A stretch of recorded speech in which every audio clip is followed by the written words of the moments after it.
Welcome back to the Indecisive Times podcast on YouTube, SoundCloud, all the social medias. You can find us. Like, subscribe, comment, tell us what to talk about, ring the bell. You got Smitty. Hello, everyone. Moon. What up? J-Dub on the Zoom. What is going on, everyone? And I'm your friendly Russian, Igor. But are you Russian? That is a real No, I'm question. Ukrainian. Same thing. All right, close enough. Yeah. So it's 4th of July weekend. Tomorrow is the 4th of July. America's birthday. Fuck yeah. Team America. Fuck yeah. It's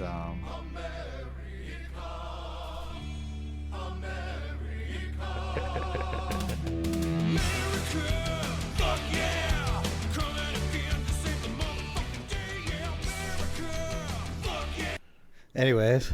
yeah. Best God. movie ever. Yes, best movie ever made, and I So love that good. song. Well, happy 4th of July to anyone listening out there. Yes, and we just had a nice little pre-4th of July meal at Montclair Family Restaurant. Was quite amazing. Yes, It was good. It was very good. yes. These two had steaks and cheeses. I had macaroni and cheese and a hamburger. They give you big portions. Like, they give you a lot. Yeah. You know, it's not the cheapest thing in the world, but they give you a big chunk. Yeah, because they make So- you pay for your sides. Yeah. But they do give you a lot. Yeah, but it was. But, yeah, if I get COVID, it's definitely going to be from there, for sure. Like, no way. It's not. Yeah. Like, if I end up with COVID next week, yeah. Probably. Definitely got it there. What would you have for dinner, J-Dub? We had Silver Diner. Oh, damn, man. I actually have my food right now. I'll have a club sandwich Oh, from nice. Silver Diner. You know, I've never been to Silver Diner ever. What? You had Yeah. to. What a that's right. surprise. Get Moon. the fuck out of here. No, I'm serious. I've What? been... Get the fuck out I've of been here. to every other diner in Northern Virginia. There but had to be a time DC, when you went I've never with been to us Silver when we were all Diner, man. drunk. Nope. Never used to- been to Silver Diner. Nope. I'm dead serious. Well, I Fucking don't up, man. They got all day breakfast, yo. Yeah, it's I every love all diner. day Every diner breakfast. has that. Yeah, Bob and Nita's. I go to Bob and Nita's a lot. There's one across the street from me. I've heard that's good. It's actually That place really is good. good, too. It's really good. Like, but I've never been to Silver Diner. But I've been to Metro Diner in Arlington. That's like been on TV and stuff. But dude, it's Oh yeah, we have one of those. so expensive, and honestly, it's not that good. Really? I think IHOP is better than Metro Diner, but IHOP is pretty good. I freaking love IHOP. I get the same thing every time I go. Freaking big steak omelet, Mm, pancakes. I don't know, man. Bob Evans beats IHOP in my opinion. no, What? I don't Bob know. Evans? Bob Evans always fucks up my order. I love mean, IHOP. I don't. Are you going to Bob Evans or are you doing this like, delivery I Grubhub get a thing? takeout. Takeout? Same deal. Yeah, take out like that kind of food.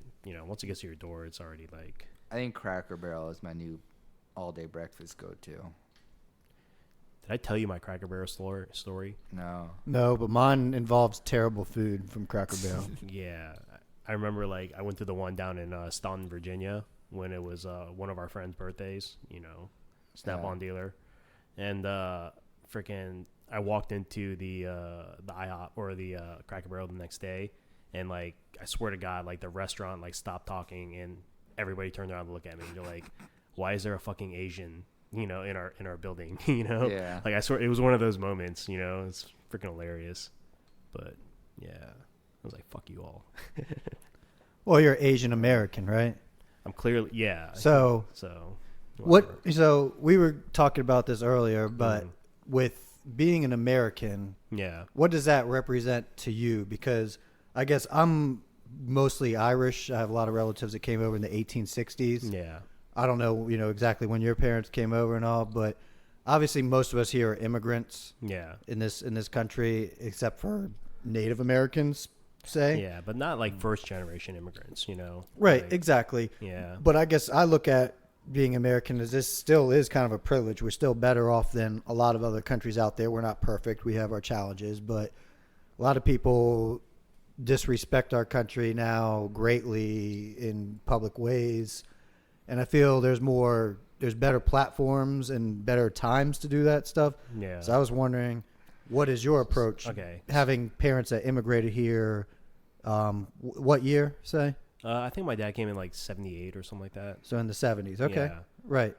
So me personally, I love being American. I love that I was born in America. I'm so happy that I was born in America. Like, yeah, I love this country, you know, like, and I think everybody that lives in this country should love this country, you know, like, yeah, was it founded on like fucking slavery and stuff? Yeah, of course, you know, but that's the way of the world back then. That's how you became a world power. So it's like, you know, like, I mean, I get it, you know, and it's okay to be mad about it. Like, I'm mad about a lot of stuff that happened in Korea, you know, like a lot. And that's like in recent memory. That's stuff that like my family had to go through, you know, like my grandma went through fucking hell, you know. My dad was born like the year the Korean War ended, you know, like, you know, they went through some shit, you know, so, but they came to America, they, you know, forged a life out of like nothing, right? So, and yeah. So I guess where I'm getting at is, how do you think your parents would feel if they see, say, let's just take the most recent example in the news, somebody turning their back to the American flag when this is an all-America event in Portland, Oregon. Yeah. The Olympic trials. Olympic trials for people who are going to go to the Olympics and represent America. Well, I think right now that people are only focusing on the bad; they're not focusing on the good. So that Olympic, I agree with that 100%. Yeah. So that Olympic athlete, which I haven't even heard about, the way I see it is like, there's a good chance that the only reason why she's standing there having the opportunity to do that is probably because she was born in America. You know, I'm not saying she couldn't have done it in another country, but she was given that opportunity to do it in America, right? So, like, in that regard, you should respect the country, you know. But I get that there's a lot of, trust me, there's a lot of shit that happens and in that Asians portion, right now, she's exercising that freedom we have in America. That's true. So it's her decision. I agree with that part of it. Her decision, you know. But the problem is you're representing America on the Olympic. It's not like when athletes do it during sporting events where they're getting paid. You know, they're doing it as a job. They don't talk a lot of junk about the organization that's paying them $30 million a year or whatever. Yeah. I mean, everybody's just mad. And whether you agree with, you know, kneeling during the sporting events or not, you know, that's your right to have an opinion. But when you're representing America, like, you should respect it. And if you don't want to respect it, like, if you can qualify for third on the American Olympic team, you could easily qualify for the Olympics for a lot of other countries out there. And if you don't like it, then go move to one of those other countries and represent them. Everybody has a choice. It's not the choice I would have made, but like it is her right to do that, you know. But you know, I think there's two sides to everything. Everybody in the world, everybody in this country right now is only focusing on the bad stuff. They don't focus on the good stuff at all, you know. Yeah. Like, there's a lot of really good things about this country that, you know, it's why we're the best country in the world still. I truly believe that, you know. And period, like, everybody has their right to do whatever that athlete, she can do whatever she wants. That's her right. You know, to me, I really just don't care. I agree with that. I just don't care. In America, know? she has that freedom. Yeah. So it's like, if you want to do that, do that. Whatever. There's you know, other it's not what I countries would have done, but that she go wouldn't for have it. been You able know. to do that. Yeah, and I bet you if she spent more time focusing on the good things in her life, the good things that this country gave her, you know, then she'd probably be a lot happier. You know, I think most people in general would be a lot happier overall if they started focusing on things that are good in life, not the shit that's bad, because everything is bad in life. You know, it's just there's so much bad shit in life. Focus on some of the good stuff. I heard a great saying the other day from somewhere I can't recall. My fault for whoever I don't give credit to, but it was basically, if you go out there looking for good dough for yourself, you're never going to find it. Yeah. You go out there to do somebody else, do well for, you know, help somebody else out, do well for them. That gives you a self-confidence, but it also gives them a boost as well. Yeah. And then that really does help it, because, you know, it helps the pay it forward type of mentality versus the me, Yeah. you know, out there. Which, if you're only focused on yourself, are you going to find happiness? Versus focus on others, you know what I'm saying? And that will probably help you find your happiness. Yeah, I don't know. You know, like, I think there's times where you focus on yourself. There's times you focus on other people, you know, like, I don't know. I'm focusing on myself right now. I got to fix myself. That's true. I'm going to go ahead and call her out. Her name is Gwen Berry. And yeah, she decided to do something. I wouldn't have handled it that way. I mean, I agree with Moon. I agree with Smitty. You know, like Moon said, it's not perfect, you know, but I believe that the ideals that this country was founded on are certainly in the right place, and most people here are trying to live that way. It's afforded her, like Moon said, obviously it afforded her the opportunity to, be able to qualify or attempt to qualify for the Olympic stage, right? Yep. Not saying, maybe she couldn't have done that somewhere else, but she wasn't running away from warlords in the Congo or something like that, right? So That's true. yeah, I mean, I think she should have a little bit more respect and admiration for, what it's allowed her to do. Like Moon said, I agree. yeah, I mean, you look at history, and unfortunately, all of history is just filled with like terrible things.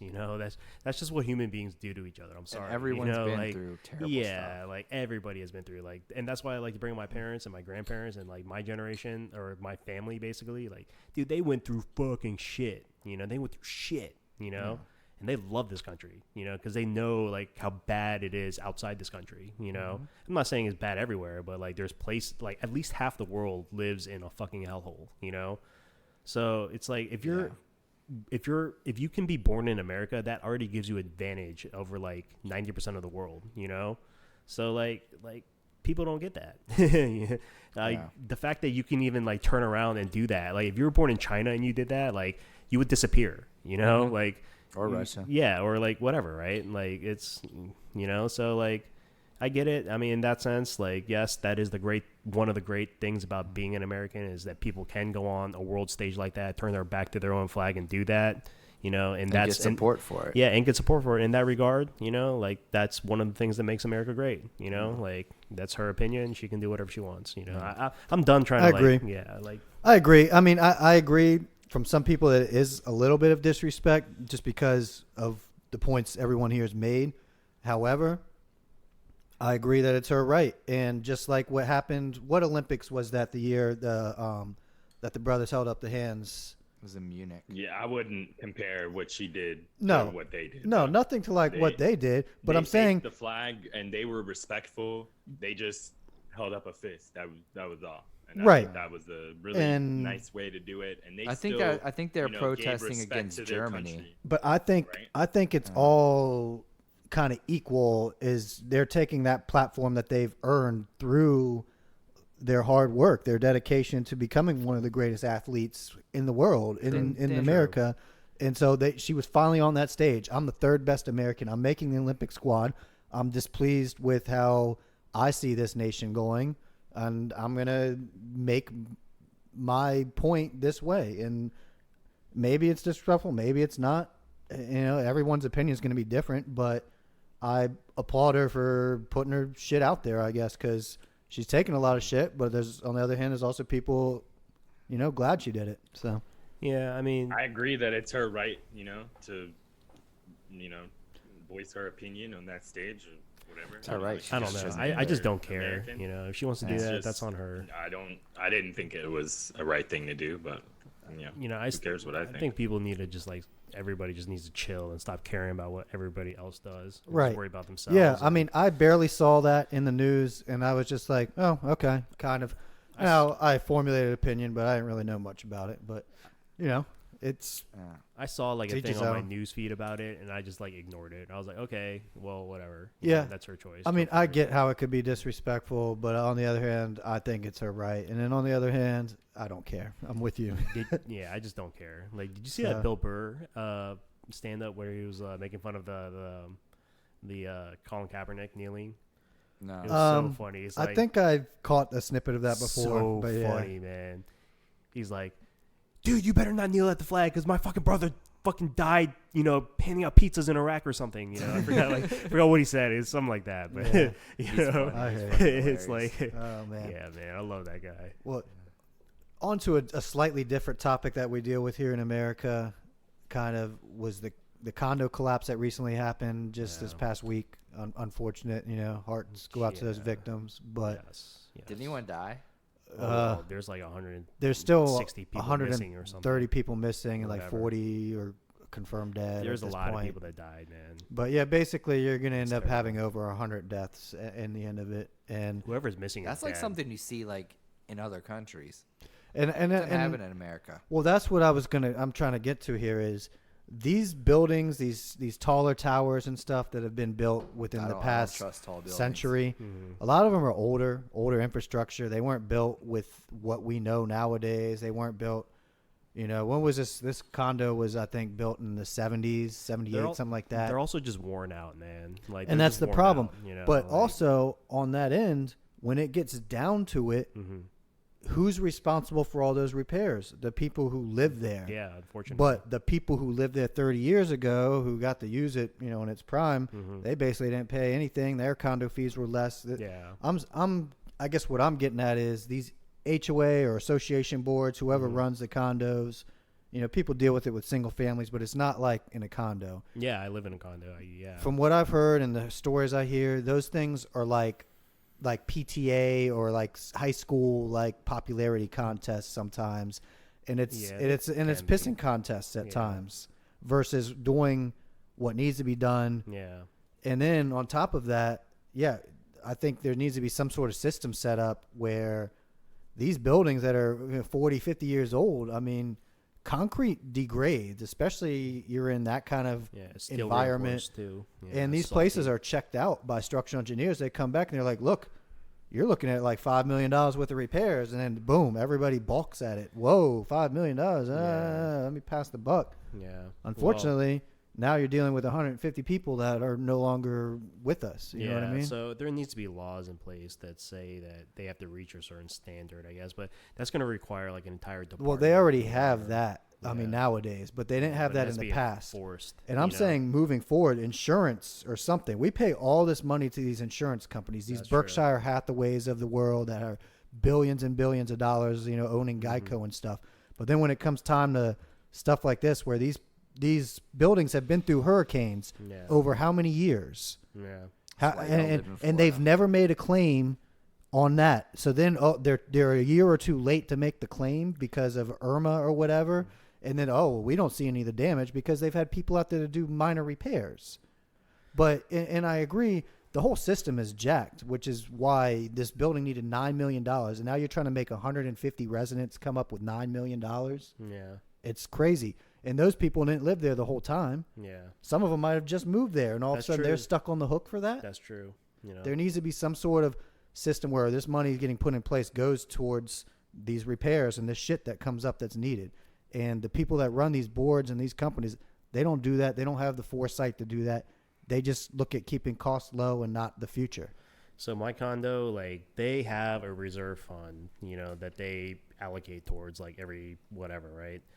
So they build that up, and of course it goes down. And then when something really expensive happens, so we had a foundation on my property that went bad because my place was built in '67, so it's falling apart, right? That's why it's getting torn down because like buildings, they just wear out, like they wear out, they get old, just like anything else. And when it comes time, you just gotta let them die and build new. The problem with condo is because you have an ownership whatever in it, that's the problem. So buildings like that, they just really just need to get torn down and like new shit built, like. If the building's like 40, 50 plus years old, especially like down in Miami where it's just next to the ocean and it's all like salt spray and whatever, they just need to tear these things down and build new ones. Like, and then they got to figure out how to like so you can transfer the ownership of the building, to a developer and make money. That's what my condo is doing, So we basically are transferring ownership of the community to a developer. They are paying us higher than market value for the cost of our unit individually, and we voted on it. You said unit. I said unit? Yeah. Why is that bad? It's like another name for a penis. Interesting. Interesting. That just fucked my whole train of thought up. All right. Thank you, it's a Igor. real shame though, because from what I understand, all the reports that I read, there were several, they reported the damage and stuff that needed repairs, like in the parking structure. That was all reported to the right people and stuff within the condo, within their hierarchy, their authority, whatever, but it was ignored. Like Smitty's saying, they get all and they just ignore That's all what I this mean. stuff. It's got to be enforced. So, somebody's got to be held accountable though, ultimately, because like everybody's saying, there's 100 and some odd plus people missing. CNBC is saying that there's 24 dead, at least 24 dead, right? So I mean, Yeah. there's got to be at least, every single person that's missing. They'll be lucky to get like one person alive. Unfortunately, it's so sad, because you know what's fucked up, and this is probably messed up that I think about this, but like, there's probably people that were alive for like a couple days after the collapse, but have died by Just now. got trapped like in Yeah, 9/11. yeah, and they're just, they just spent days like in agony, like fucking, and now, it's terrible. Like it's ugly. Yeah, I just don't trust tall buildings. I don't trust Florida. yeah, that's why I wouldn't Put them like. together. It's a deadly combination. Smitty's parents are moving to Florida. Oh my God. Are they? They are. They actually Shut just up. put a contract on a house. Everyone's moving to Florida. Wow. Interesting. Not me. Interesting. Well, on that note, I just wanted to let everyone know. Thanks for joining for this segment. We're going to come back, give you another one here in just a minute, but Yeah. appreciate it, Just everyone. remember, like, Yeah. subscribe, comment, YouTube, SoundCloud, Instagram, Twitter, Facebook. We have a TikTok. We never used it. No, I rarely use it. I use it on our trip, but we'll talk. We could talk about that on the next All right. episode. Peace. Y'all take care. Later. All right, later.